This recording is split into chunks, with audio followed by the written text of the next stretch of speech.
彼の残した言葉の中にもあるんですが、いい写真を撮るための最初の条件、これはカメラを持っていることだと。彼が一番思考していたのは、多くの人にいかに写真を撮ってもらうか。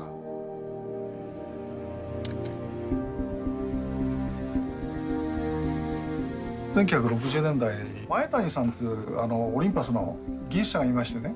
カメラが当時はまだ高級品なので、前谷さんをはじめとする開発の方々が多くの人に使ってもらうにはどうしたらいいかって考えた中で、カメラ自体をもっと安く作りたい。当時6000円で作れないかっていうふうにできたカメラです。そして当時高かったフィルム代、現像代を少しでも負担を減らしたい。そうしたらハーフサイズのカメラを作ろう。そうすると倍撮れるのですごく経済的です。で35ミリカメラの24枚だと48枚撮れます。それが非常に画期的だということで、使われた。ペンが出た時にオリンパスを持って家族写真を撮ったりなんかする人が非常にいましたですね。主にプロを中心として使う機材が変わってきていた。なるべくいいものを作ろうと各社していて、どうしても大きくなってしまっている。その中で前谷はやっぱりプロが本当に求めるものってそういうことなのかっていうことに疑問を感じて、その中で生まれたのが OM1 だと考えています。結局彼がこれ集大成なんですね。やっぱりかなり命が吹き込まれたカメラではないかなっていうふうに僕は思います。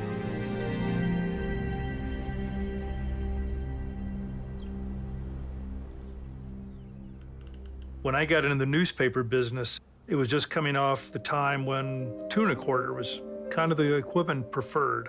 The guy that hired me came from the speed graphic day, the 4x5. As technology progressed, all of a sudden it was accepted that 35 millimeter was great for newspaper work. It's not as physically imposing as a larger camera. The more I become invisible, the more I can become part of the scene, the more the photographic opportunities present themselves to me. The camera, it becomes a productive tool. It's there for a purpose. Maitani realized that, and that drove the original design of the OM. When you put it in your hand, everything was where you wanted it to be. The aperture's right here. My two front fingers take care of that. Other fingers fall back to the shutter speed. It's an enabler, it's a conduit, not an interference between you and what's happening. 1996年にオリンパスは最初の民生品のデジタルカメラを出したわけですけれども、フィルムであろうとデジタルであろうとないものを作るというのは全社共通で今でも一番ベーシックなところに流れているのではないかなと考えます。デザインを検討するときにスケッチを書いて最初検討して、その次にですね 3D データを入れてからこのようなラフな削りのモデルを作ります。でこれをベースにボタンの位置が適切であるかとか、あるいはグリップ性能はこれでいいかとかっていうのを検討していくんですけれども、我々が一番に考えていることはやはり使われる方、ユーザーのことです。There's certainly an emotional connection with your camera. As soon as you pick it up, you know, you have a feeling. It's the design, it's how it looks, and it's how it's going to support you in achieving the image that you want to capture. Size and portability and mobility in photography is a message that we've been talking about for decades. The philosophy of the Olympus cameras is being able to shoot everywhere. We had a photographer go to Antarctica, and obviously you've got crazy low temperatures there. We created technology that enables them to do that. If you were that customer, what would the end solution be that you would want?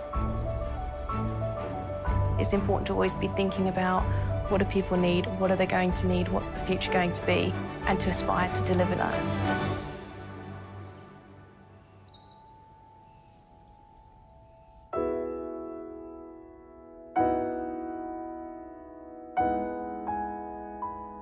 災害に遭われた方が取り戻したいものの最も大事なものの一つがやっぱ写真なんですね。それって単なる現像された紙ではなくて、その当時の家族の思い出がやはりそこに残っているってみんなが思うので、思い出を取り戻したいという気持ちがあると思うんです。つまり写真にはそれだけの力があると思っています。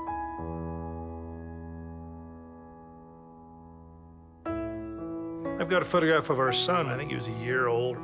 It's got the catch light in his eyes. Wonderful moment in getting ready to tap the glass. It's not a great photograph, but it's a great moment. Wow, look at that. I remember that. Oh, look at this. You know, raising your kids, the pains and the struggle and the exhaustion and the joys and all these things that occur. What a wonderful confirmation it is of you as a human. This is who we are and who we were. 今でもそのものを作るにあたってはお客様の声というのをすごく大事にしています。舞谷が残した言葉の一つに、我々はカメラを開発提供しているんではなくて、カメラを通じて人々が幸せになることを提供しているんだという言葉があります。ないから作る、その精神というのを日々実現しようと、これこそが社会に対するオリンパスの役割だと思っています。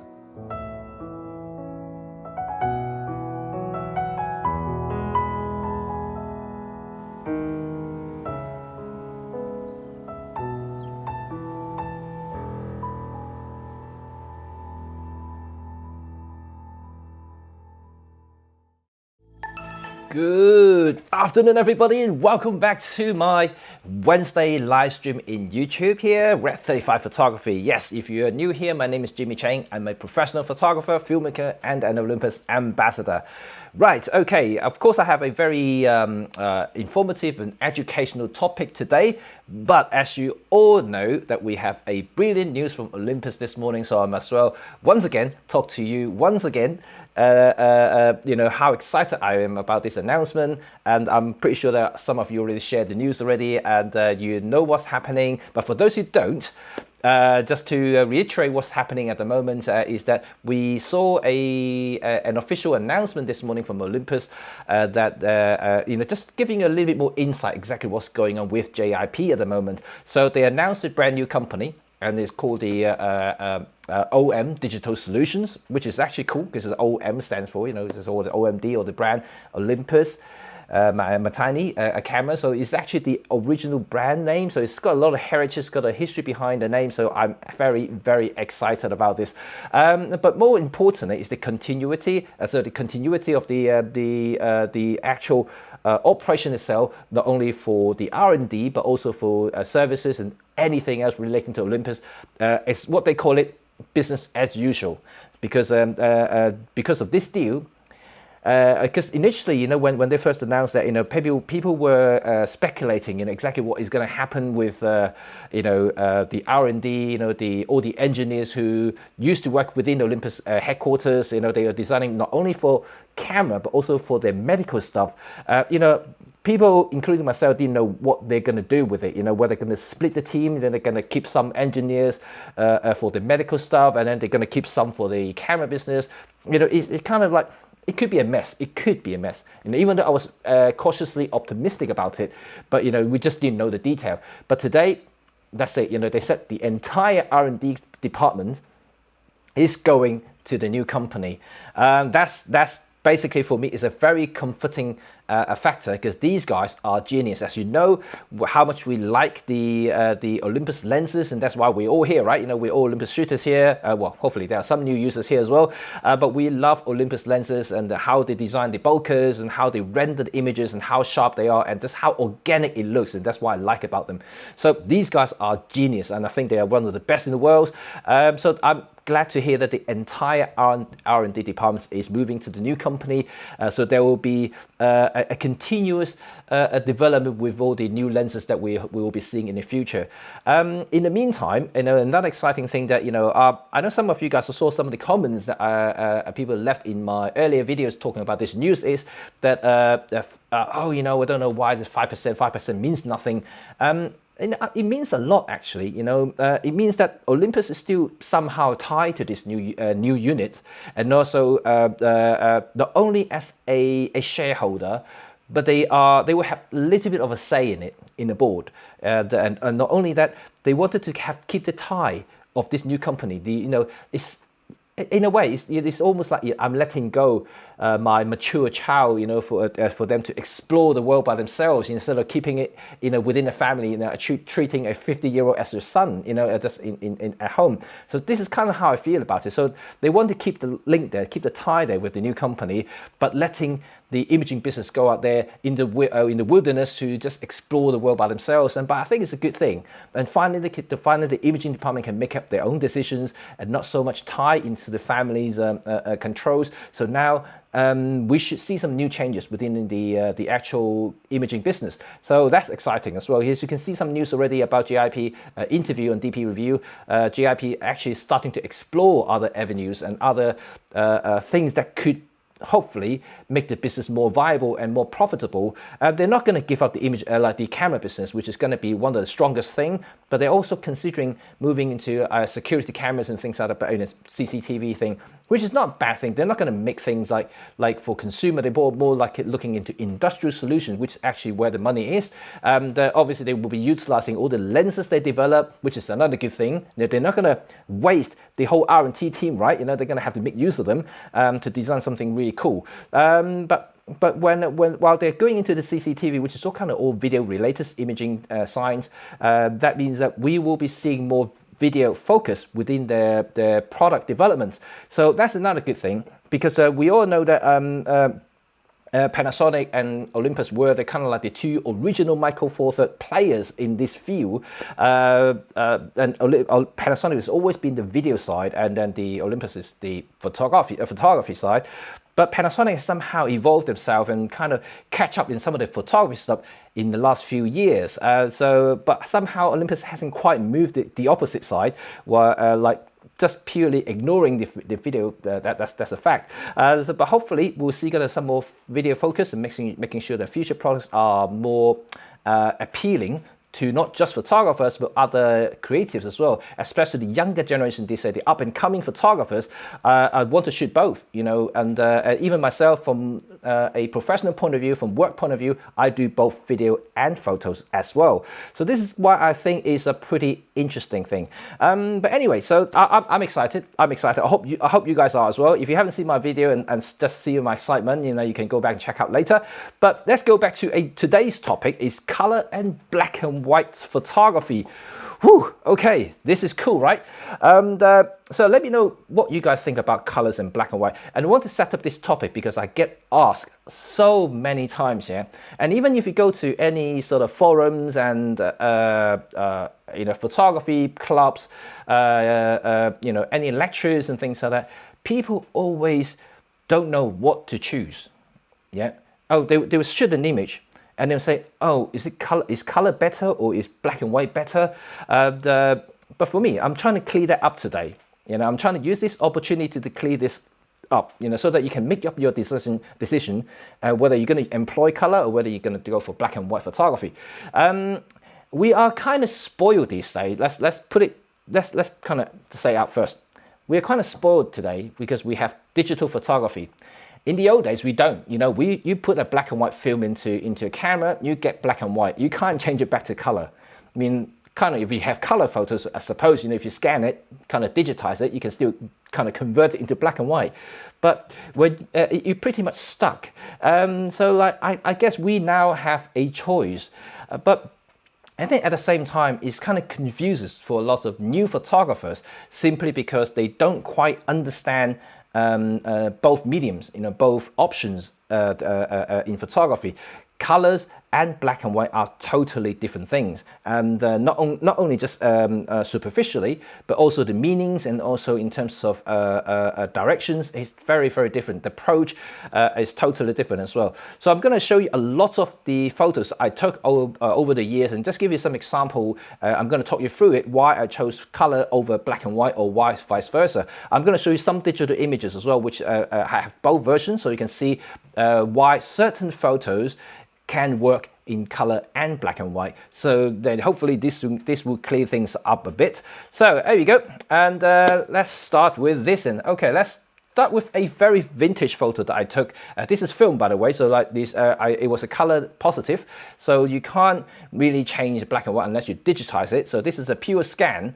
And let me just come out here and just close this bit here. Right, so a lot of people like talk about light, and of course in photography, the word photography means light painting. Photo is the light, you know, and graphy is painting. So without light, you can't do anything. So like this is the first source of thing we have to look at is the light. You can't really always relying on, let's say, the dynamic range of the sensor to give you everything. It doesn't work like that, you know, to me at least. You really have to have this visual in your head, exactly where to look for the light and then where you should compose your photos in terms of where the light falls. So in this particular case is that you see the surrounding is fairly dark, but it creates a framing for this particular photo. And then where the light falls is, you can see the far end, that's where the light is. And this gives you a instant framing composition in this particular photo to give you that kind of like focus. And not only that, I'm also utilizing the leading line from the ground and also the buildings above it. Of course, because this is a little kind of narrow aisle, and you also got a little bit of light falling from above, so that's where the shoulder of the main subject in here is lit up. So it gives you that extra push into the frame subject itself, and that's why this particular photo would work. And when it comes to color or black and white, this particular photo will work either way. However, if you look closely, this photo is almost monotone. Almost. When I say monotone, it's not black and white, but it's a kind of like a single color in a way. So it's all kind of that orangey brick color that you can see. Even the gentleman's coat is similar color, similar shade. So that's why like it looks almost like a monotone photos already. So not only just black and white, but you can see that it's very, very similar. And this particular photo will work in either black and white or color. So there's no difference between the two. So when you kind of looking into a scene, the time when you really want to use color is when you see color. I don't know if it makes sense. If you see a lot of colors combination there, really vibrant, very poppy colors like jumping around in your frame, you really want to use color to accentuate that sort of feeling when you see it. When something excites you, you really want to translate the excitement in the photo that you take, right? So I'm going to show you another photo here, so that will highlight that. And let me just go in here. Okay, right here. Okay. So of course, this one, it works best with color because there are lots of color in there. And if I change it to black and white, it'll still be a relatively nice image. But then you kind of lose that a happy feeling within the frame itself, because the color kind of works really well with the smile of the subject here. And this is, to me, is a color photo. It's just not as good in black and white, even though that it will work. Similarly, when you compose the photos, you just really have to make sure what you're looking at translate into the feeling that you want to kind of present to your viewers. You always have to think like that. Otherwise, your photo will always be kind of not so much of a presentation, more like a record or something. So if you want to improve your photography, for instance, if you want to, let's say, enter competition, if you want to enter exhibitions, for instance, you really need to make sure that your images can be a presentation, for the viewers. Because if it's just a record, and obviously it will mean something to you, but it doesn't mean too much for other people who wants to view it, because they simply don't understand it. Unless they can read your mind. But most of the time, you have to see that when you compose a photo, take a photograph, you have to have that kind of thinking behind it, making sure that this photograph you take means something, or at least it translates into something that other people can understand. So that's why in this particular photo, I would present it as a colorful photo, simply because she's smiling really nicely, and I think the colors would kind of match up quite well with her, first of all, and her overall personality, and also her legging is also purple, which has got a purple shade in the actual background itself. So it just everything kind of tied together, and it works well in color. So that's what it is. So let me just go into another photo here. So this one is classic. So there we go. So this particular photo here is one of my favorites, and you probably have seen me post it on Instagram and also on Facebook. This is a classic photo that I took. Right. in this particular photo, and it only works with black and white, full stop. I mean, color would kind of completely destroy this photo, in my opinion, is because that you lose the classic element in it. You lose that kind of timeless elements in it. And a lot of people think sometimes when, oh, let me desaturate everything. Let me just turn my color photo into a black and white photo, and it will instantly turn into classic photo. Unfortunately, it doesn't work like that. And I'm going to show you some more example why I think like that. So you have to kind of look into the the overall atmosphere of the entire photo to make sure that everything that you include into the frame would have that sense of timelessness. I think that's the word, timelessness. And so this particular one, of course, you know, you have the you know, very popular ancient Big Ben. You know, you also have the Westminster Bridge there, and more important is the fog, is the London fog. So if you put in the color, things will start to look a bit boring, very dull, and when you have a photo taken in the fog, it's quite tricky sometimes, you know, to have something that looks interesting. But when you turn it into black and white, things would transform completely into something that you can kind of feel yourself into it. And I think that's why I actually imagined this photo as black and white when I took this photo, even though this was taken digitally. But when I got home, I knew this is going to be a black and white photo. And this is something I want you to also kind of train yourself if you go outside to take photographs. Before you take a photo, if you, let's say if you go to a location, if you're seeing something, oh, hang on, it's a little bit dark here now, let me just turn. If you go outside and before you take a photograph, have a think, just pretend yourself to be a film photographer. Like, you don't have a choice, you know, you either go for black and white or color. And then you train yourself just to see things in a certain way, and I think that will help you to decide what is best for that particular photos.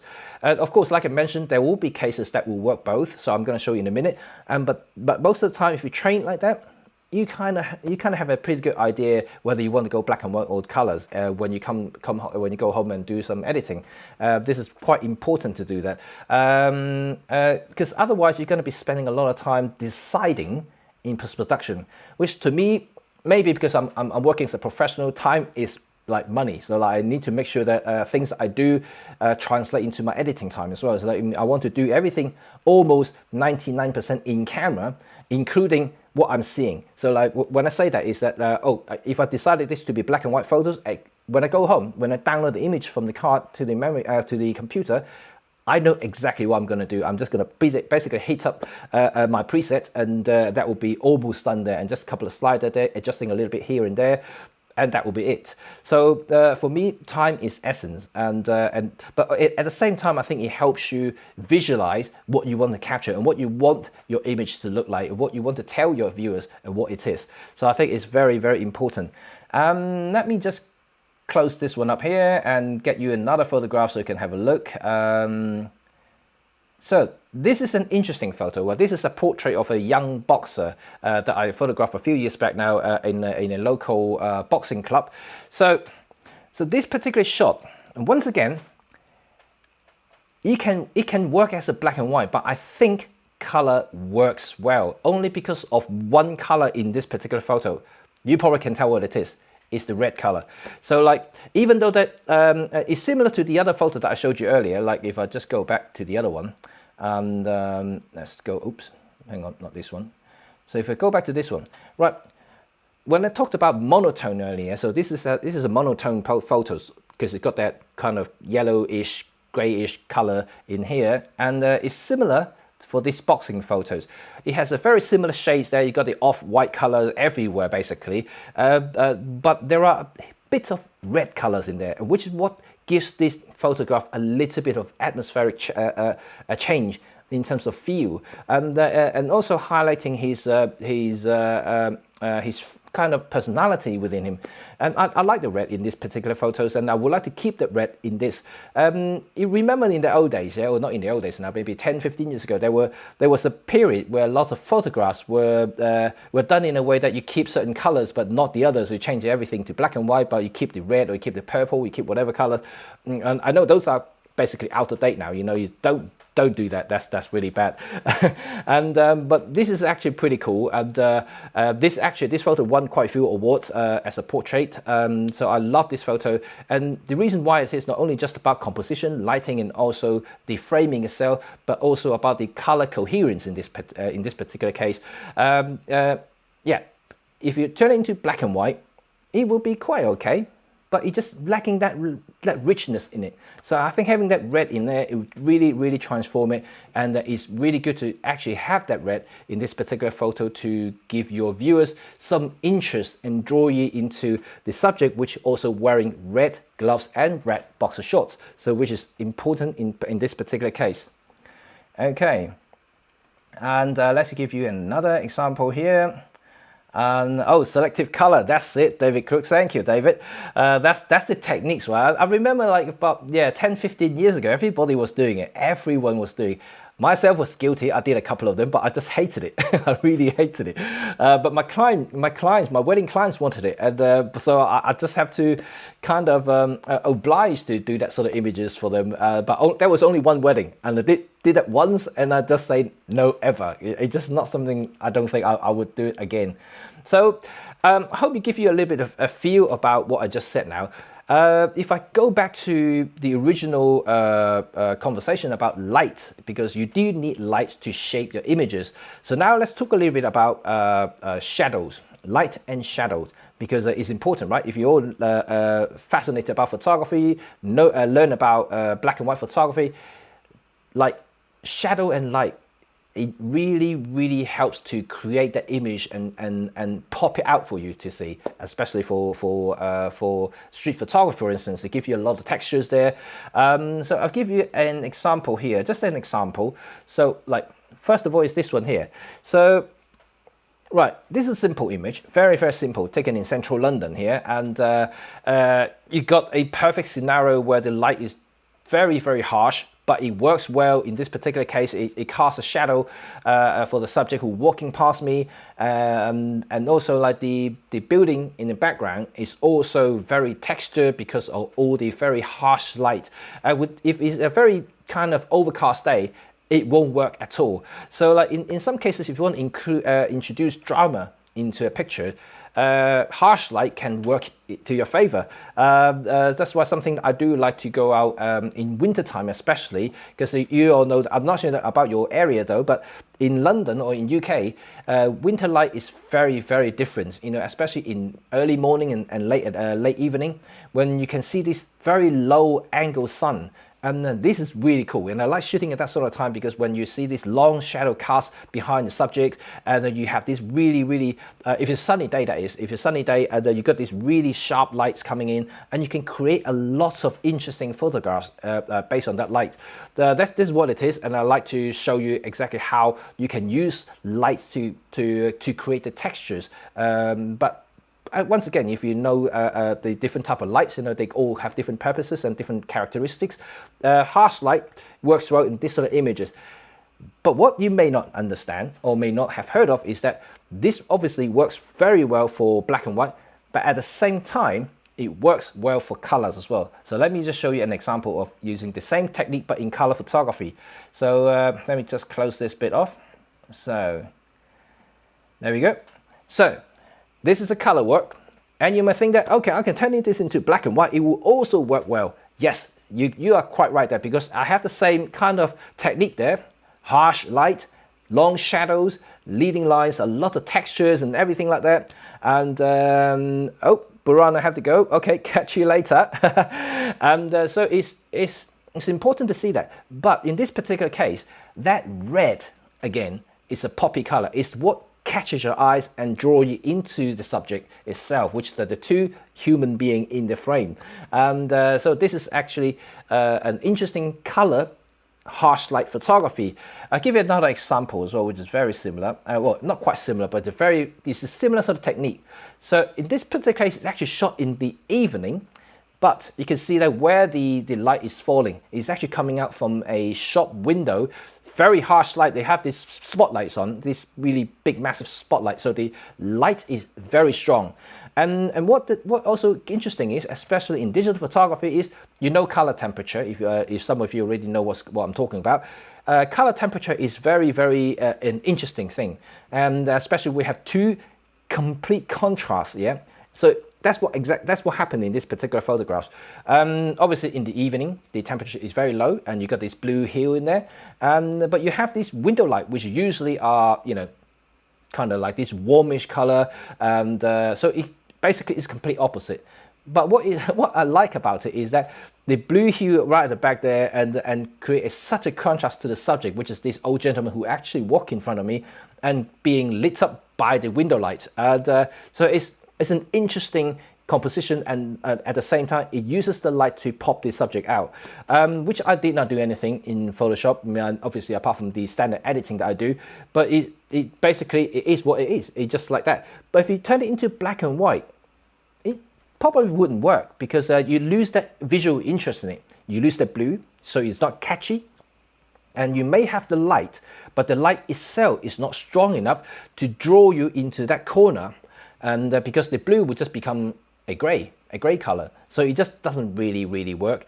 And just to show you fairly quickly, obviously I can't do a live edit here, but if I desaturate what you're seeing now, you can see exactly what I'm talking about. So if I desaturate now, including I can't do that, I can only do it myself, damn it.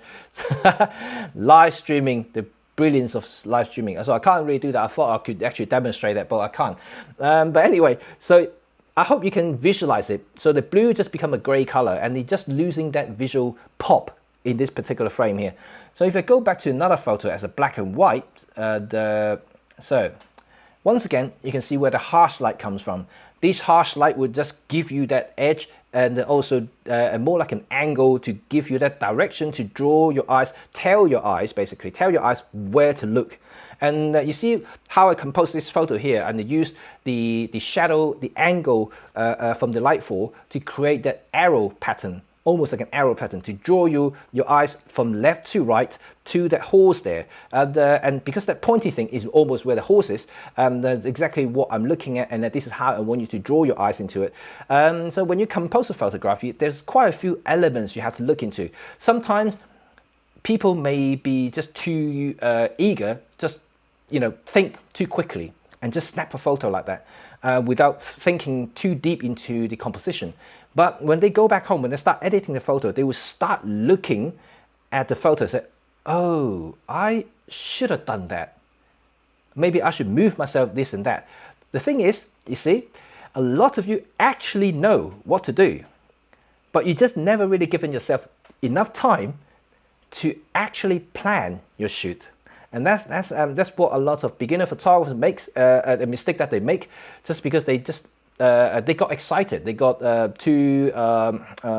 adrenaline. I think the adrenaline just kicks in. Just I'm so excited when you see this beautiful scene here, all these colors, all these beautiful people. I just want to take a photograph of them, and they just rush into it and just yeah. Let's do that. I think that will be really cool. Let's shoot some more. But a lot of the time they will find out, like they might have taken 60 shots, and if they're lucky, 1 or 2 may turn out really good. But if you look closer, then you find out a lot of mistakes that you could have been avoided, or something that it could be improved. If there's no mistake, but the things could be improved in terms of composition. So that's why I always think that take your time. There's no one's rushing you. And you are the one who controlling the camera. So you should really just stay there, just calm yourself down. Hold your chicken. Just stand there, just wait a little bit longer. Just observe, just absorb the atmosphere. I mean, unless you're a press photographer covering an event, if something happened, right in front of you, and that's a totally different story. But if you're shooting something that's supposed to be meaningful, supposed to be an art, you're using some sort of light to do something, take your time, look around just to make sure the angle is right, making sure you're in the right position, making sure you have the correct light and the correct subject, and everything should be in the right places before you hit that shutter button. And I think that's exactly what a lot of people, especially smartphone upgraders. I say that because this where the younger generation is. You know, they moved. Most of them would move from smartphone to proper cameras. But you know what they're so used to do is, you know, like most people who go and travel, for instance, they will hold up their smartphone. You know, they would just say, "Hey, oh, yo, that's nice. That bam, bam, bam, yeah, bam, bam, bam." They will shoot non-stop, and but they never really think. You know, but when you upgrade and you starting to use a proper camera, and please, you know, slow down and just compose yourself, and then and you know, think deeper what you want to capture. To be honest, it saves yourself a lot of time as well, because once you download, you know, a couple of thousand photos in your computer, you are suddenly lost. And you just don't know what to do. Oh, what should I do with all these photos here? But if you take your time, you know, I always say that quality is much better than quantity. You know, you go back home with you know, a small selection of really good photos is much better than having like tens of thousands of photos of average, you know, quality. So it's way better than that. I mean, like I said, unless you're a press photographer covering an event, then that's a totally different story. But if you're not, take your time, calm yourself down. Okay. And let me give you another example here, and let's see, right, landscape. What about landscape? So again, landscape can be a very, very different story here, because we have seen beautiful landscape in both color and black and white. So I'm going to show you a couple of examples that I take over the years, just to give you a taste of what you could be thinking of. So that's one right here. So first of all is this particular image here, which I took in Spain, Ronda, and it's an interesting thing. But if you look at this particular photo here, if I turn it into black and white photograph, it simply would not work. It just would look very horribly dull and just disgusting. Actually, I would use the word disgusting. But because of that little light there shining through the cloud, hitting that house in the far end, it changes everything. But again, you know, this only works with the color because of that warm glow from the sun. And and this what come almost acting like a spotlight, highlighting what I want you to see, or what draws your eyes into it. So this is why I think this particular photo would work with color. And like I mentioned about monotone, and you can see that apart from that little light there, the little warm light in the corner, the rest of them are pretty even in terms of color range. You know, there's not much variation there. It's all kind of similar sort of color. So in this particular case, almost like a black and white again, or monotone photography, but you're having that spotlight effect there, which is giving you that extra interest to going into it. So I think once again, in color, it works. In black and white, probably not. And to give you another one here, which is the total opposite now, I think it works best in color. There we go. So this one here, let me just make it a little bit bigger so I can see it. And again, it's actually the same place. It's still in Ronda in Spain. So in this particular photo, because it was taken in a very, it was after the rain, so the sky was a little bit dramatic, but it has these massive sunsetting colors starting to seep through. That's why you see this orangey color in the frame. But because of that color, I want to maintain it as a color photograph, and also the green foliage, you know, all the trees and things like that on the cliff. And I want to keep them for more of a visual interest and give you an extra texture in the frame. So if you turn it into black and white, everything gonna look the same. The cliff, because the cliff is already quite rough, you know, have these patterns already on the cliff edge. If you turn into black and white, all the leaves, all the trees will kind of blend into it, and that means you can't see them, and that you will lose that kind of a naturalness in the photo. It's almost like it's something just built on top of a big concrete pillar. So like, it doesn't look nice, right? So in this particular case, I would personally prefer to use color to represent this photograph because of the green, actually the green on the cliffs instead of everything else. I know the sunset color is quite nice. I mean, it's got an orangey glow there. You know, everybody likes to shoot around sunrise and sunset anyway. But in this particular case, I do prefer to keep it in color because of the green in this particular photograph. So hopefully you guys get it. And So now I'm going to give you another few examples here, and just showing you, right? And so this particular photograph here is something that I believe can work in both black and white and color. So I'm just going to give you an example of this, and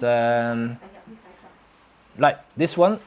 Okay, so this is actually taken in central London, just behind the Parliament building in London, in Westminster. It was, once again, remember the winter sun that I told you about, the low angle thing? So this is exactly what it is. Once again, you can see the shadow coming up from the man there, and but all the leading lines coming into it because of the path there, and all the dark shadow on the either side of the buildings, which are the result of the harsh light coming from the winter sun.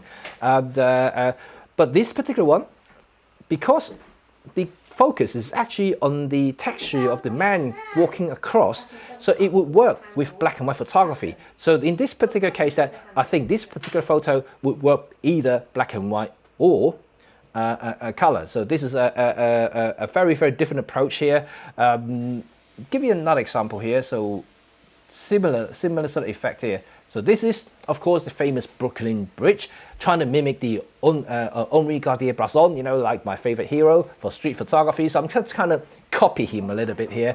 But copying aside, if you look at this composition here, black and white does give you that slight edge in this particular case, but it will still work with color.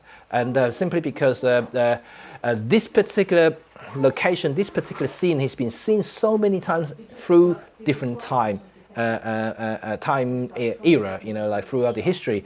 You know, you've seen them in black and white in the older days, like when Henri Cartier-Bresson took the photos, and to the later days when Martin Paz and all the others took these photos in color. So in this particular case, because people already have the knowledge, have the memory about this place in both colors and black and white, and it does kind of work both ways. And so in a way, you know, you have to kind of have a little bit of understanding. Let's say before you go on traveling, for instance, you might have done a lot of research about the places you want to visit, things that you want to photograph of.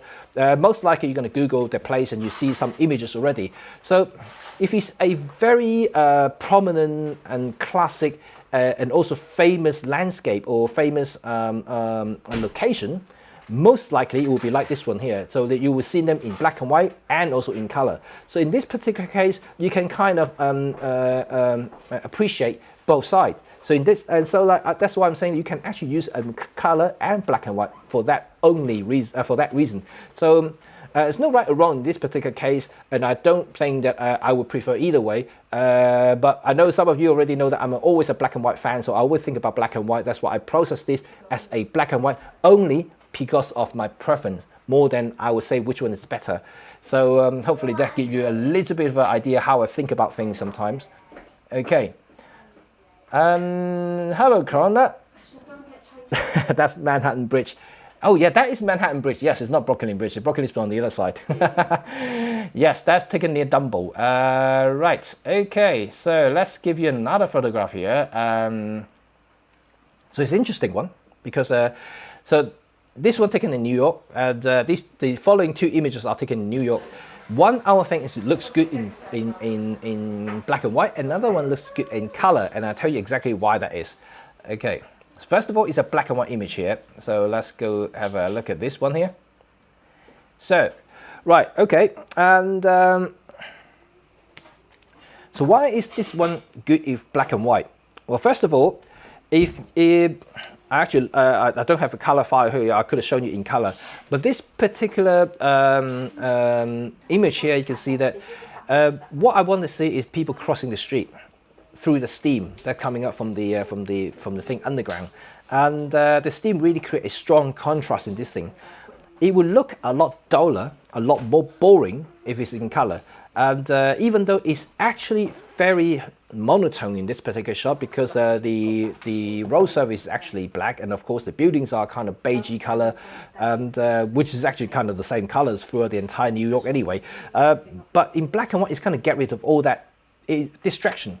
You know, like a lot of you guys, I know that you when you learn about black and white photography, you know black and white can get rid of distraction, and this is exactly what I mean now, because if you have these very kind of very boring a concrete color that like all around the scene. You want to remove that and just purely using as a luminous kind of background. Then you would have this effect. And especially when the steam is pure white, and it really gives you that strong contrast there, and so you can understand how I compose this photograph there. The steam will give you that punch to show you the people crossing the street. So let me show you the next photograph here, which is totally different, of course. So again, it's New York Street, and why would I keep this in color?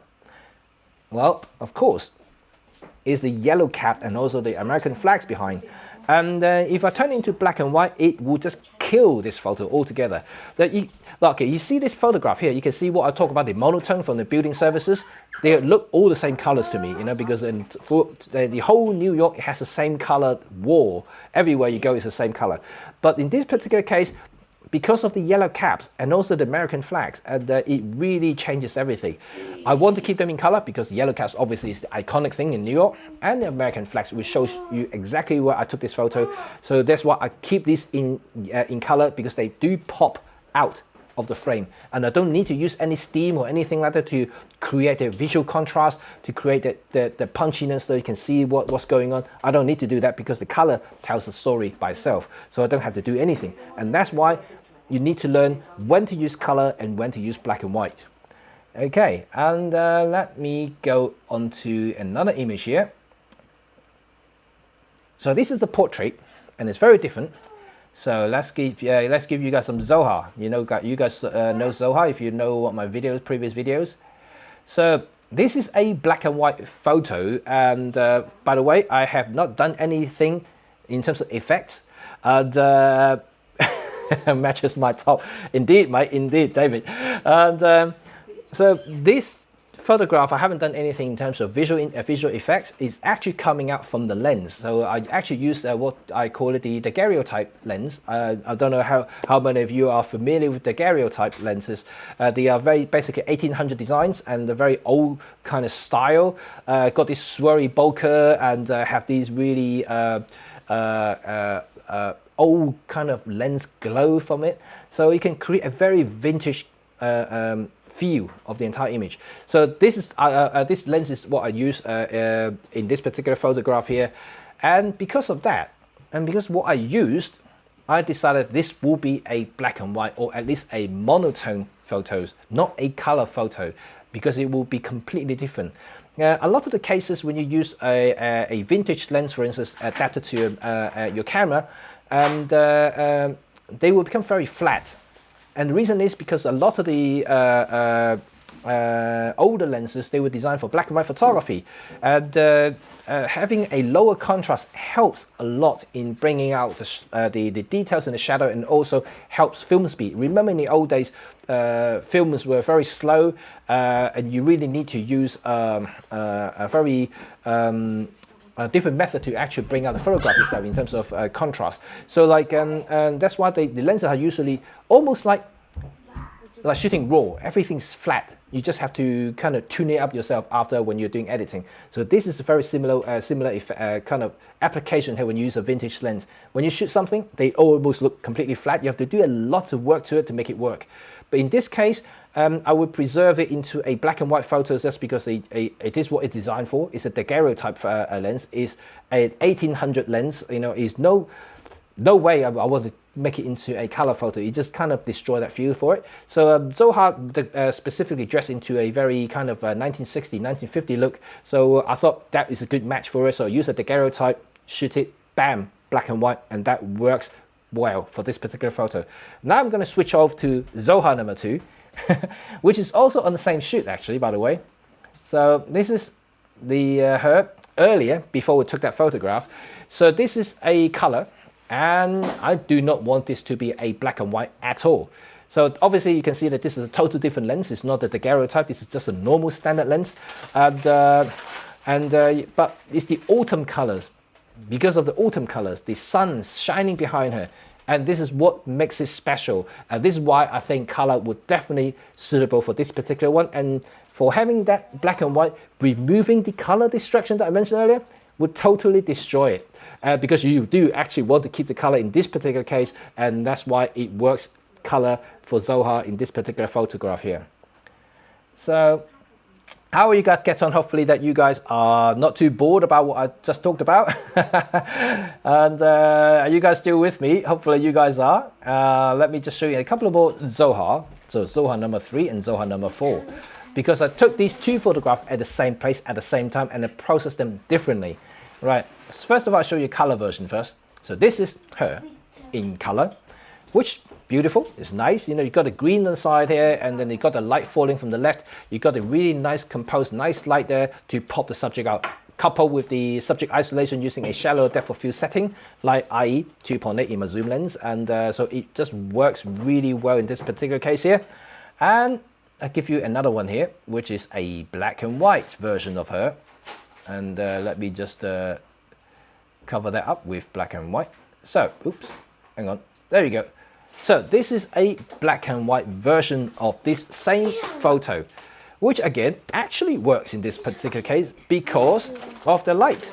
And so there are cases where you, like I mentioned earlier, if there is no certain requirements for you to keep those colors, or the light doesn't fall into a very sharp and creating the contrast and textures in the frame, you can actually change both ways, you know, and that will be depending on whether you want to keep the colors or not. Is totally based on your preference, on what sort of thing you want to do. You know, you can go either way.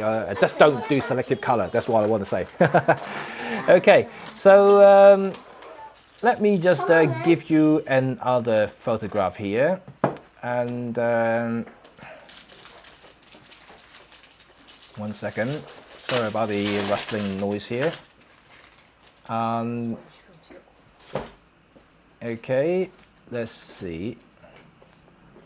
Oh, I think I actually used up all my photos I want to show you today. Let me give you a couple more here. So how you guys get on? I hope you guys actually understand everything that I just said and not find it too boring. So, okay, I'll give you some wedding photos that I've done, and I've got a couple more here actually, and which is actually quite interesting. So first of all is this one here. So this is my wedding photos that I took for clients. So you can see here. So what do you guys think? Do you guys think that a black and white works well here, or color? And have a think about it. I'll come back to this photo. So you study this photo, so you see what I see. So obviously human eye sees everything in colors. So what do you think, if this particular photo works well in color or black and white? Have a think. I'll come back to it. Let me show you another photo first. So okay, so this one is, to me, I actually think this one is definitely a black and white photograph. And color, once again, it would not work. Remember, once again, the harsh light that I told you about, which was creating all these textures there, which kicking everything up and giving that really visual punch. Especially, I'm shooting into the sun where the subject actually completely silhouetted, you know, like it's now completely black, but it really stands out from the sun and also from the actual lighter color foreground. So it just works overall. So it's a much better photograph in black and white than colors. You know, that's what I'm thinking when I took this photo. Even though things that you see is color, but then you can also train your eyes to see everything in black and white. But very lucky that we have digital camera these days, because in any Olympus cameras or any digital cameras that you use, you can actually preview everything in black and white. All you need to do is to set your JPEG into black and white mode, and then all the EVF would come out in black and white. So everything you see will be in black and white. So you can kind of get an idea what sort of thing you will be looking at in black and white. So it's a lot easier to do that these days, unlike in the old days when you're using SLR, for instance, because SLR using optical viewfinder, OVF, and it's basically just a prism seeing through the lens. And then that means that whatever you see in color, it just reflects it all the way to your eyes. So it will be in color. So it's harder to imagine in those instances, unless you are a trained black and white photographers, then you can see it in a certain way. But for most younger generations who don't have enough experience in black and white photography, it's really, really hard to imagine what they're looking at when they see something in color. And so that's why I think it's quite cool that you have the option these days to basically turn your EVF into black and white mode, so you can see everything, just like an old TV. You can see things in black and white, so you can actually emulate or kind of predetermine what sort of thing you want to look at in color terms, so in black and white terms. So and that's how I trained myself in the early days of digital photography, even though I started with film. But it's very different because I never shot enough black and white films to call myself a master. But when it comes to digital photography, I started to change everything into black and white, and then starting to see everything in black and white. It makes me realize how important it is to see where the light is, because that's another thing that I would like to train myself, and also urge you to try it, because not only just seeing things in black and white helps you in black and white photography, but also helps you in determining where the light is.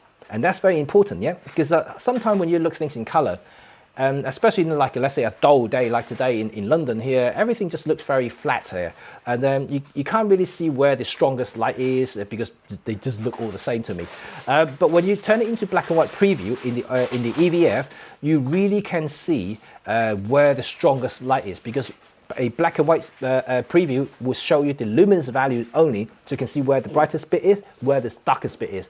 Of course, you can use histogram and things like that to determine the whole scene, but histogram is also for the trained eyes. It's also for the trained photographer who understand what histogram really is.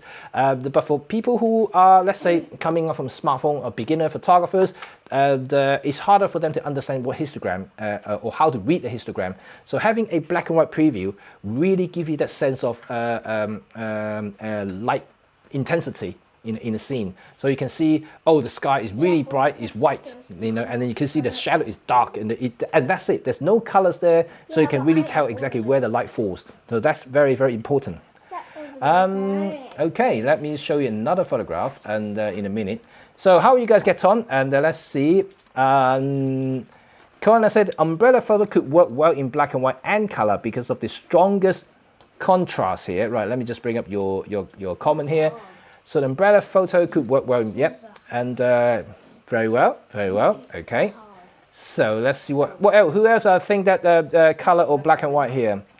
Let's see what David has said. David said, I like it in color because I think the dark blue sky would look dull in mono. Good thinking. I'll come back later, so I'm going to keep accumulating this comment here. So I'll just show you once again that photograph here, so you can have a look at it. So guys, if you haven't commented already, think about what this photograph actually would, well, what sort of thing you prefer, black and white or color. So David, you think color, and Corner, you say is black and white or color. Okay, and interesting thought. You got this.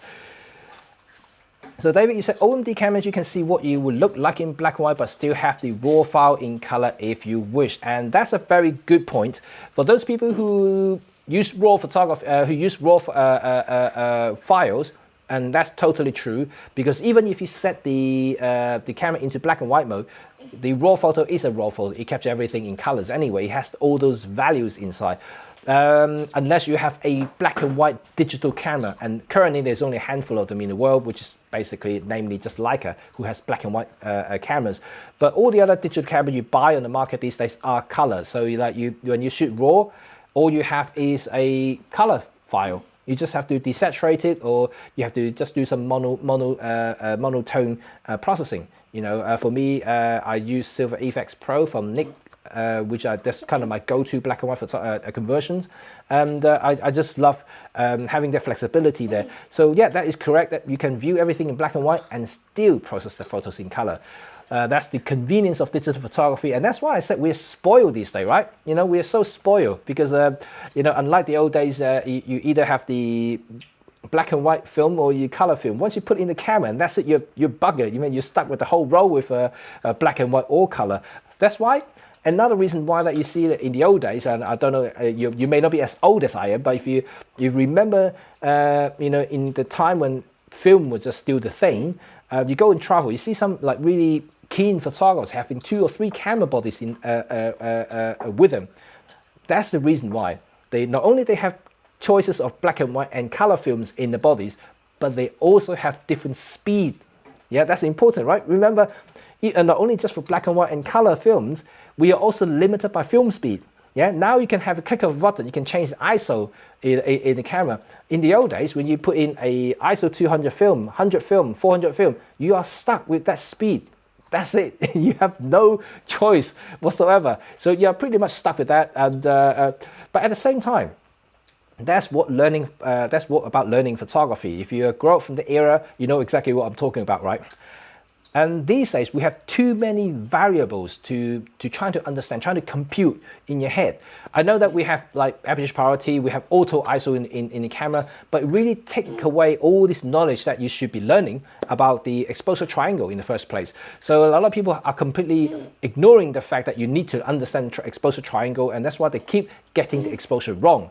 And for me, who grew up in the film era, you know how difficult things were. You know, like you got fixed film speed, you got the fixed medium in terms of color or black and white, and then also like and you really have to work on your knowledge about shutter speed and aperture. You know, to do things right. You know, but that's good. You know, that's how you learn about photography. Learn about the relationship between the film speed and the light sensitivities, and also the aperture and shutter speed.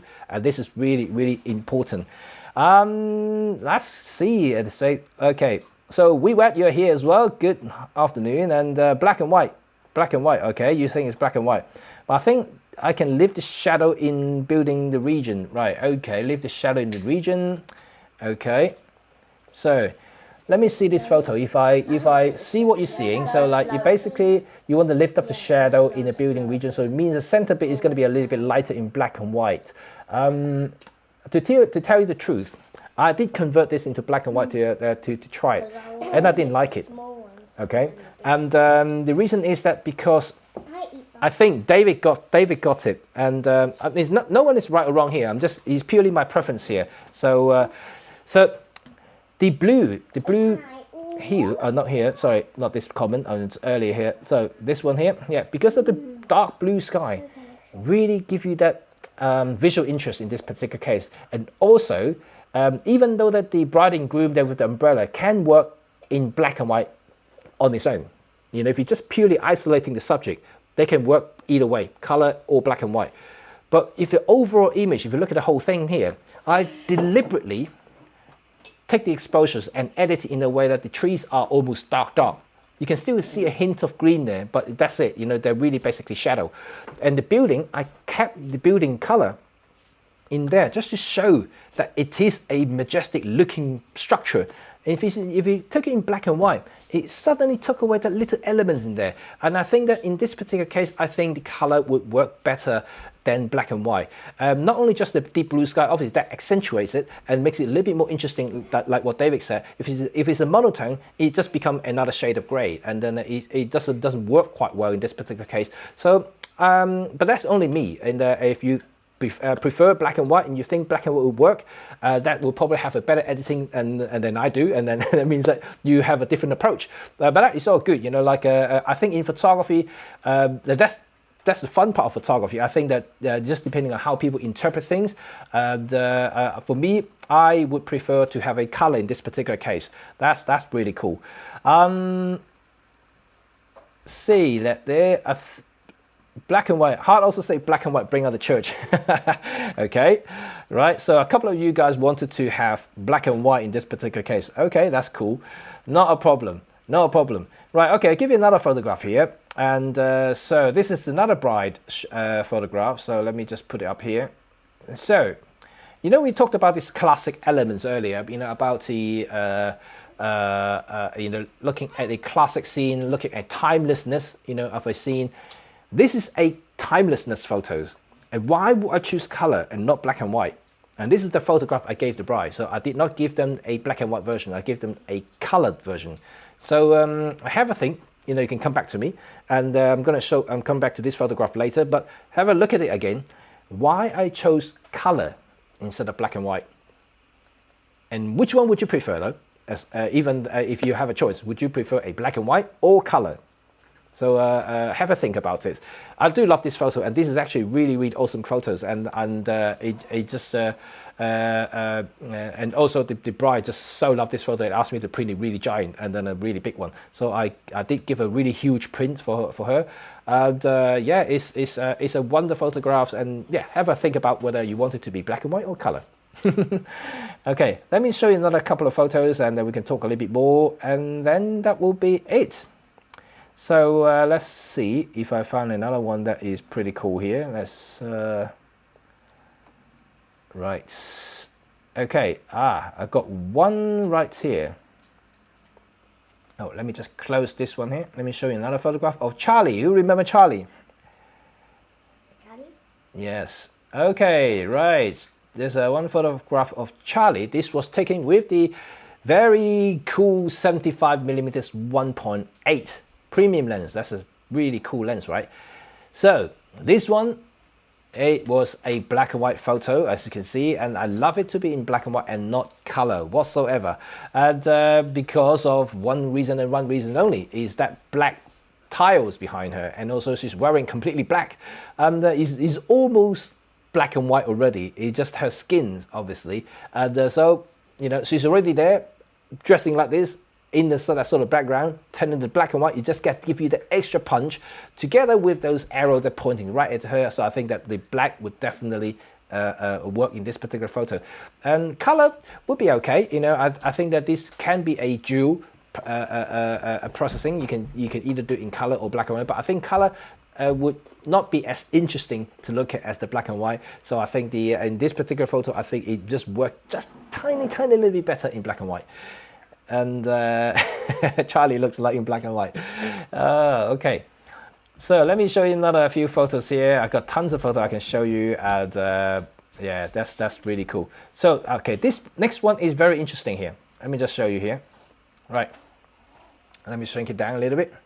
So this is another wedding photos that I've done, and this is their first dance, and it's a movement shot, so it's actually not sharp. If I blow it back up again, you can actually see what I mean. It's actually movement there, but I deliberately do that just because I want to show them actually moving.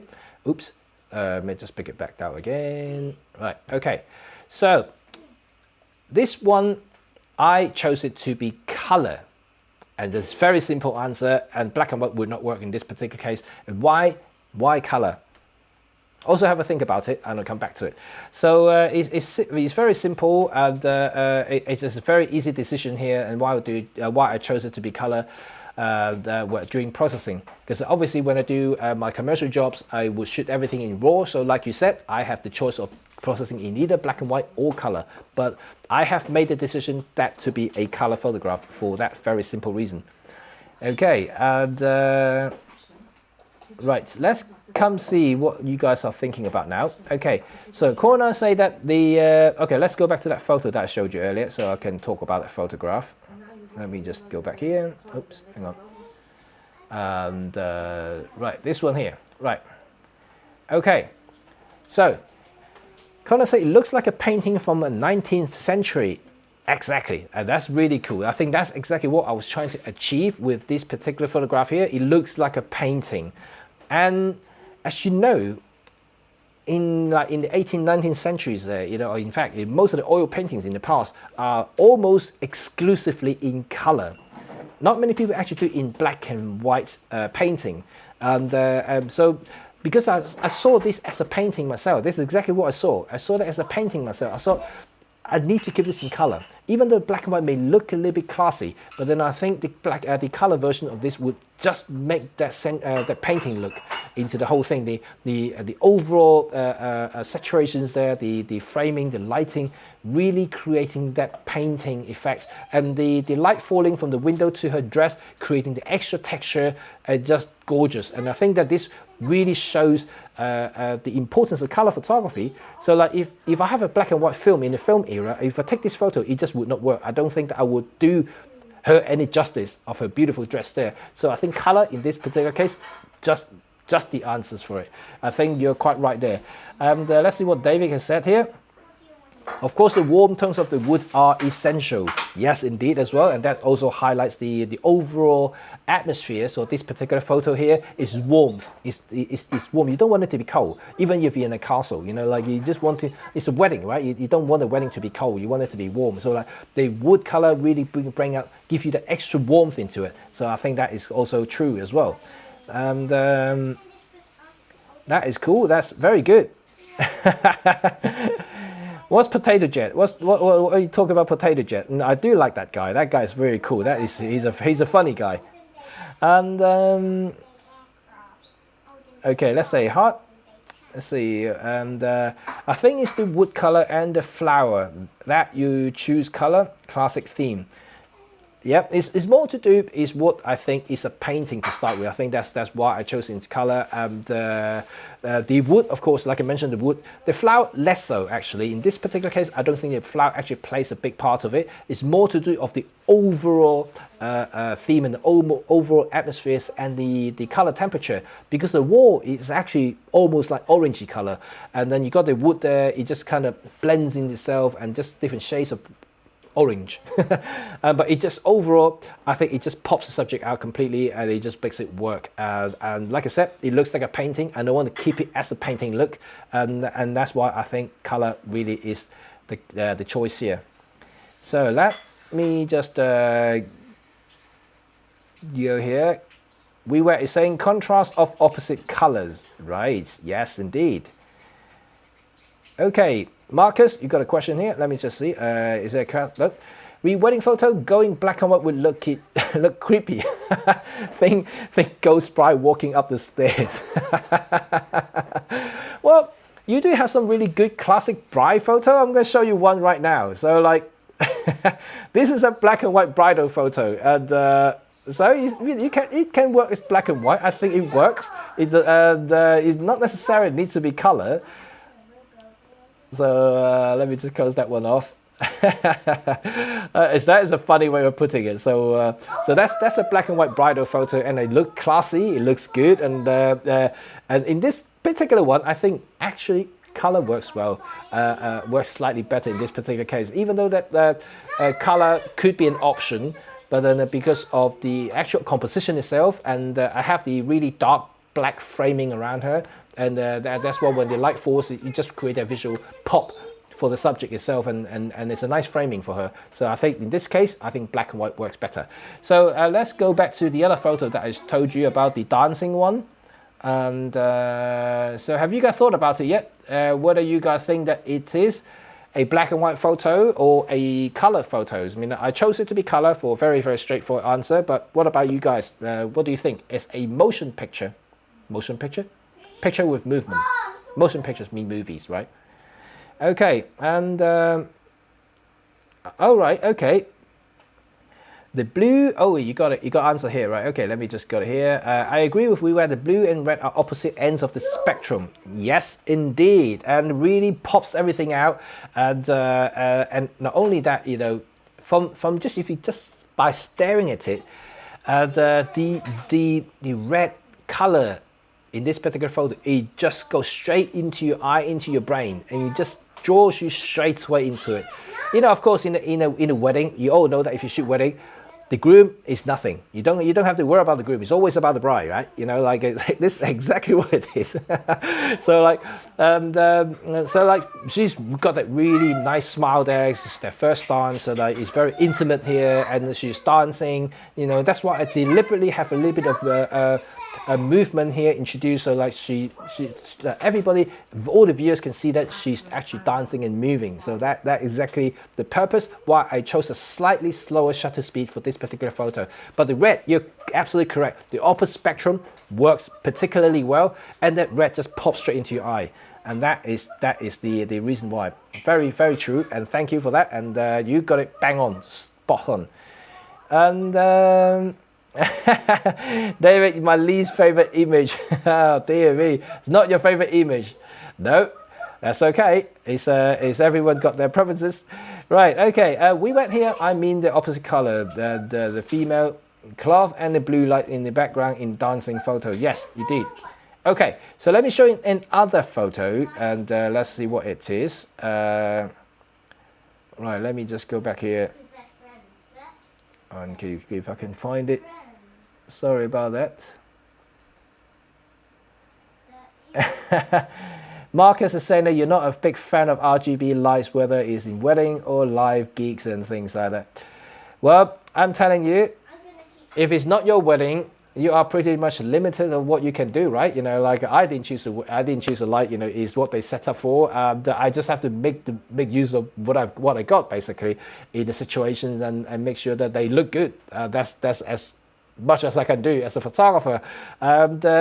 You know, to a lot of things, I sometimes, you know, I have to admire not just myself, but like, I mean, other wedding photographers is they have to kind of make use of whatever they have at the time. You know, it's not something you can plan. You know, no matter how the bride had told you about the plan, you know, the rundown of the day, exactly what the color theme is, what the setting is, to give you all the images and everything, you could never ever know until you get there, and that's the problem. And you really have to be ready. You really have to be ready creatively, and also learning how to use your gear to the maximum to make sure the shot come out okay. You know, I don't, to be quite honest, you know, I'm probably with you, Marcus, and I don't like, you know, the RGB lights, LED lights, strong spotlight. I hate spotlights actually in weddings, and I've seen like really strong spotlights in weddings for speeches. Oh gosh, it kills everything. But look, I can't change anything, and this is something that I, you know, as a photographer, someone who paid you for the job, you know, you have to take photograph of them doing things. You know, you just have to do it. Unfortunately, this basically, you know, you've been paid to do, just to photograph them doing things. And so like, if I'm given the preference, of course, I would not do any spotlight photos or any RGB LED lights and, oh, changing lights. I hate those changing lights. It messes up my exposures all the time. And yeah, it's just horrible, right? You know, it's just not something I would prefer. So yeah, you kind of got the idea there. And right, oh yeah, got a photograph here that you might be interested in. Just before I do that, let me show you one of my photo. It's me. Yes, it's me. That's me. What do you think? Color or black and white of me in this particular venue? And well, like I said, you know, I like to have fun in weddings, and you know, I don't necessarily need to be the guest. Even if I'm there as a professional, I still have fun. I have fun with the guests. I have fun with the couples. I'll go and dance in the dance floor towards the end of the day. I have a few drinks as well. So like, it's fun, right? You know, it's all about fun. I love what I do. That's why I just go out there and just enjoy myself. Even though I was working, but I just treat it as my day out in a way. Just go out and exercise, you know, use my camera to exercise myself, my brain and my body and everything. And okay, so oh, David, okay, no worry. Oh, about the arch one. Okay, understand. Right, okay, so this one here. So remember what I talked to you about at the beginning of the talk today is about colors. So if you see something really punchy, very colorful, why strip away with the colors? You know, like, I know colors can be distracting sometimes, but sometimes it can also be the eye-catching elements. So in this particular case, color is the way, right? You got all shades of greens there. So we'll talk about 50 shades of green here, not gray, green. And then you got a green car, you got a green tree, you got a green building, you got the almost green sky. Not really, it's actually blue sky, but it's just got a kind of nicely blend together. It's quite nice there. So like in this particular case, I think color, you just, no way you can do in black and white photograph here. When you go to Cuba, you're gonna have some color photographs because they're so vibrant there. The culture, the buildings there, the cars there was so colorful. You know, I have so many photographs taken there in color. But I do have some in black and white, which is highlighting the elements of the buildings and things like that, which is kind of have that texture things that I told you about earlier. So, but this particular photo has to be color, no choice, no other choice. Right. What was that? No comment there. You blocked the love's letter. And. Change the subject to Zohar and voila. You guys don't like me in their photograph. Maybe I'm better behind the camera than in front of the camera. I know. Color, the purple gradient would be a shame to turn into gray. and color is the purple punch of the atmosphere. And I like the turquoise. Yes, indeed. This photograph is very, very different. All right. Mint green is my favorite color. I like mint. You know, like I like mint choc chip ice cream. Mwah. Right, okay, let me show you just maybe a couple of photos and we'll call it a day today. So hopefully you guys get some informative insight into my photography and my thought process about black and white and color photography, and when I employ color or black and white in different situations. Because, you know, you just have to weigh out which one looks best and how you want to present to your clients at the end of the day, or viewers, not necessarily client, but it's a very decisive thing that you have to do as a photographer, because when you come to a place, when you come to a scene, when you come to photograph something, subject, whether it's going to be human or just a subject, you have to kind of predetermine what sort of thing you want to do, and that's why a lot of people may not understand what I usually call the preparation in photography, because people would just basically, oh, preparation, yeah, just clean up my camera, wipe the memory card, fully charge the battery, that's my preparation. Not as simple as that, you know. And whenever I go out to shoot, whenever I go to wedding, before I go to travel, I actually do a lot of research, do a lot of desktop study, and then I want to see the place, I want to see things. For wedding, for instance, I would like to meet with the couples way before the wedding. I would need to learn about their personalities and talk to them even like more on, with video calls and just telephone calls. I just need to learn about them. I need to know what sort of characters they are, then before I bring out the you know, their inner self out into the photos, so they can appreciate themselves. So this is what I call preparation. So it's not just about the physical stuff that I do, not just about cleaning lenses, not just about charging the batteries, not just about wiping the memory cards, formatting them, not any of that. That is simple. That is just like, you know, it's almost like a to-do list, right? You know, just like tick, tick, tick, tick, I've done them all. But that's basic. If you want to be a really good photographer, you need to prepare for the shot. So when you go to a place, you need to understand exactly what you want to photograph, where you're going to be photographing, what sort of thing you're supposed to see, and things like that. But like I said, prepare is one thing, preparation is one thing, but you still have to improvise when you get there, because you just don't know whether you get the light you want to be, or you want to have, or you want to, or the things you got to be in the right places. You just don't know, because things could happen, right? You know, suddenly that could be a billboard, or suddenly someone might have a crash there, a fire, whatever. Something would change everything.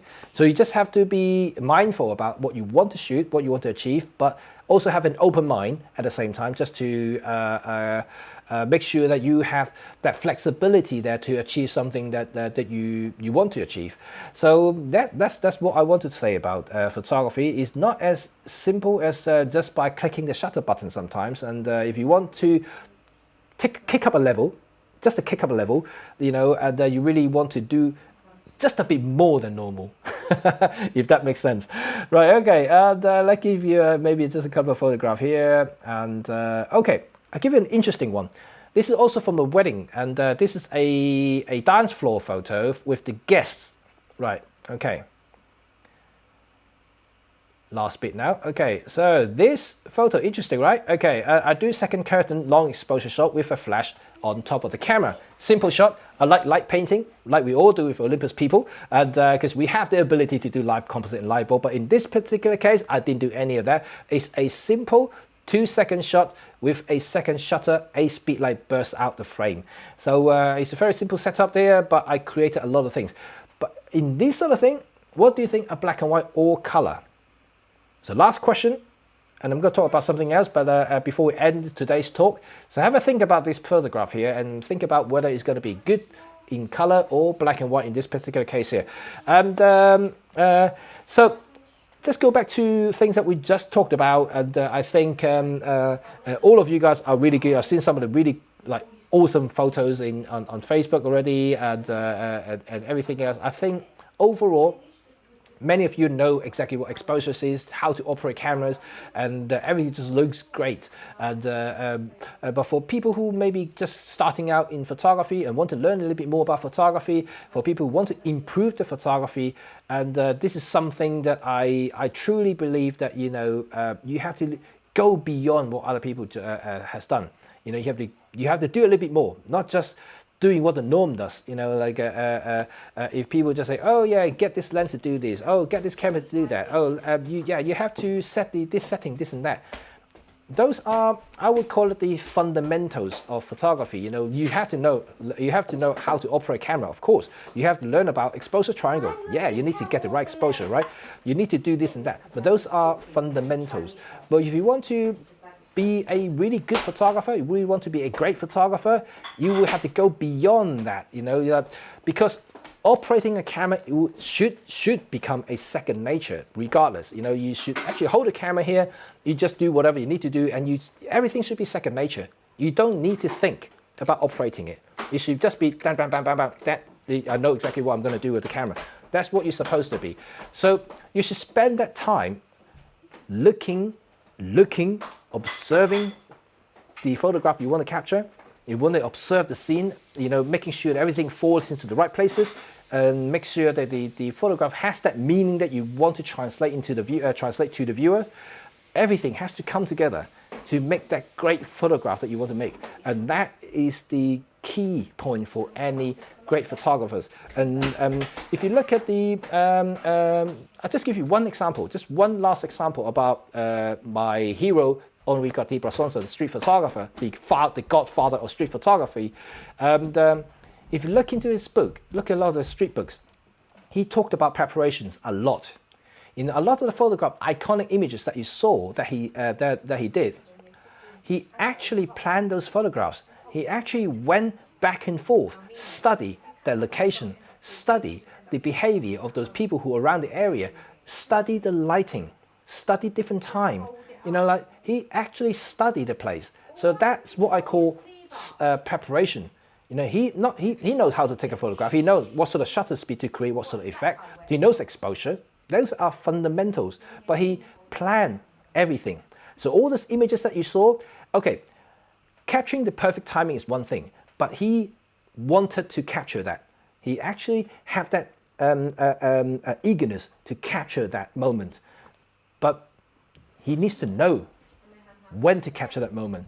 See, the lighting, the people, he knows those people are jumping over the pond. Remember the pond photo that he captured? So that he needs to know about all those stuff as well. So it's very, very important to understand the preparation, the importance of preparation in photography. So if you want to be great, that's the extra step you need to do. Okay, and so let's see what you guys think about this particular photograph here. And oh, hello James, you're late, no worry, you can catch up in Malaysia. Hello there. So thank you for sharing your thoughts, Jimmy. Have a good day. No worry. And 90s disco. It is a 90s disco, right? It looks like it. So James Wong say color. Hart, you said color. Marcus, second curtain, light painting, tasty. Yeah, I like that sort of thing. It's kind of my specialty in wedding. And due to the light stripes, right? Oh, you think it's black and white. Okay, one black and white vote here. And James thinking is, how about selective color? Our Ollie can do that. Don't mention, don't. People, can you correct James what I talked about selective color? I can't deal with selective color. It's not my thing. Unfortunately, it really isn't my thing. It's so late 2000. You know, I think it's kind of gone past that stage now. And I mean, at one point it was very popular. I was requested, like I said, I was requested by the client to do selective colors in weddings. And then, to be honest, I did it for them. I don't like it. And but anyway, you know, like I said, you know, there's no right or wrong with photography, and it's only a preference. And it's just not my preference. I don't like selective color. So okay, let's say hard preparation, man. I need to glue. Okay, that's fine. We went color for me because the kind of rainbow light painting. Okay.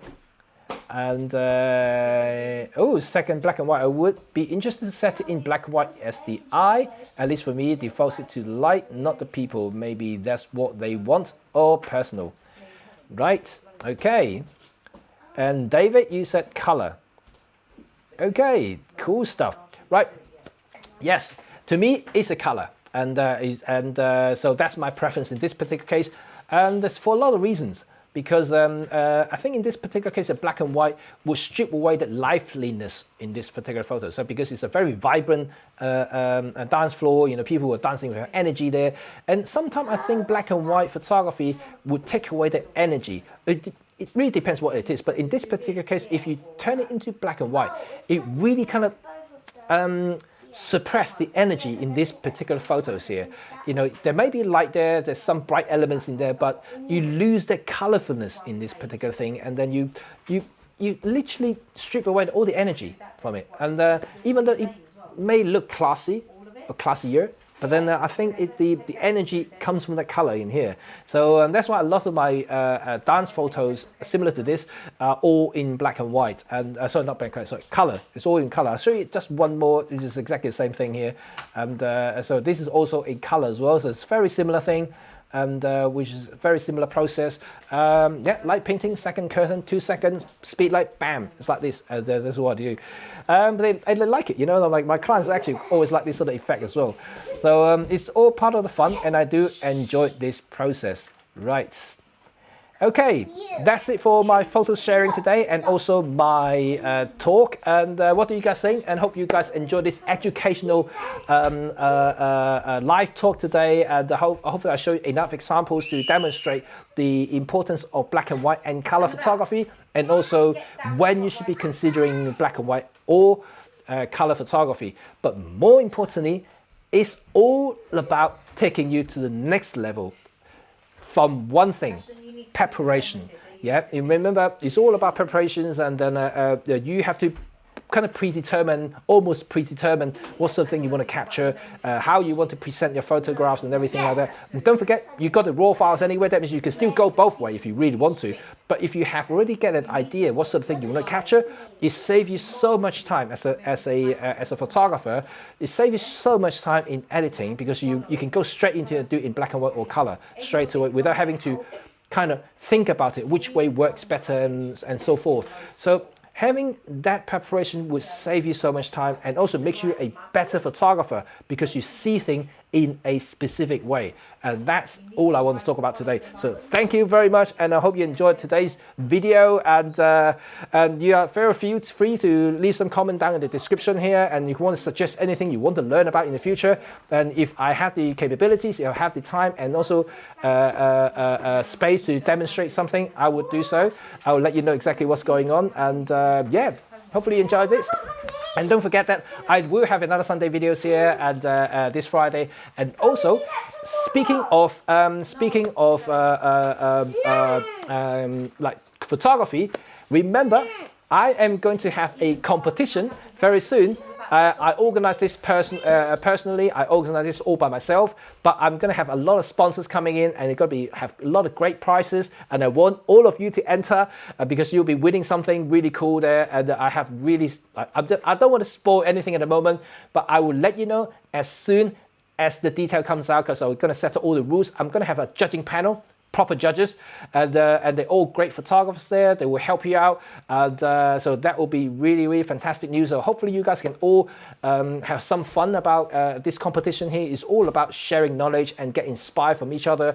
And then I do sincerely hope that this competition will run annually. So hopefully this one will be the first year. If this is successful, I'm going to run it again next year. So let's see how it happens. So if it runs good, that means next year's price is going to be even better. So I can already say that to you, this year's price is phenomenal. And I'm not joking. I'm even surprised myself how good the prices are actually. And and I've managed to get some good prices from different manufacturers, and that I reviewed them before. So they are so, I'm so grateful that they're actually supporting this competition and supporting me to do this competition. So hopefully all of you guys can be part of it. So thank you very much, and remember to go into my Facebook group, See the World Together, and then on Facebook, so you can join there, because I will be announcing a lot of stuff about the competition right there. And also, the See the World group is also a collective, basically collecting all the photographs from all around the world from different locations. It's not about art, it's all about documenting the world, seeing what we want to see, and also that a lot of us can't travel these days, so it's always good to see other places as well. So thank you again for your support, and thank you again for joining me this afternoon. I will see you all next week, and let me know what you want to talk about next week, and then I shall do something. Okay, see you later and have fun, everybody. See you later. Bye for now.